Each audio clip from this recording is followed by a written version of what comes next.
अस्सलाम वालेकुम, मैं हूं सुहेल शब्बीर और मैं आपको बताऊं कि जिस तरह मैंने आपको चंद हफ्ते कबल ख़बर दी थी कि कराची शहर में जमात इस्लामी का मेयर नहीं आएगा क्योंकि अली ज़ैदी ने जो है वो उसके लिए मुकम्मल कर लिया है और आज उस खबर की तस्दीक हो चुकी है। पीटीआई के तकरीबन 24 के करीब जो यूसी चेयरमैन हैं, उन्होंने बाज़ाब्ता तौर पर अब ये ऐलान किया है कि वो जमात इस्लामी के मेयर के लिए हाफिज़ नईमुर रहमान को जो है वो वोट नहीं देंगे।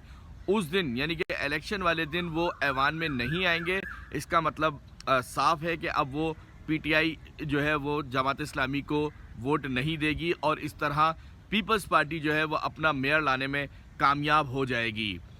इसकी बहुत सारी वजूहात हैं और उसमें सबसे बड़ी वजह जिस तरह मैंने आपको पहले बताया था कि अली ज़ैदी की गिरफ्तारी से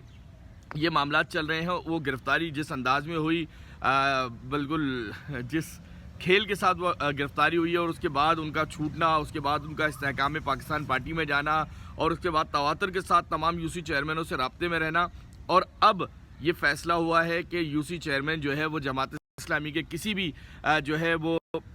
जमात इस्लामी के मेयर को वोट नहीं देंगे। बावजूद इसके कि पीटीआई के चेयरमैन इमरान खान ने ये जो है वो फैसला किया था कि हाफिज़ नईमुर रहमान को गैर मशरूत यानी कि गैर मशरूत हिमायत का ऐलान किया था, लेकिन उसके बावजूद भी उनकी यूसी चेयरमैनों ने आज मना कर दिया कि वो ऐवान में नहीं जाएंगे, जमात इस्लामी के उम्मीदवार हाफिज़ नईमुर रहमान को वोट नहीं देंगे। और इस तरह अब कराची का मेयर जो है वो पीपल्स पार्टी का होगा, मुर्तज़ा वहाब होगा या कोई और होगा, लेकिन पीपल्स पार्टी के खाते में कराची की मेयरशिप जा चुकी है।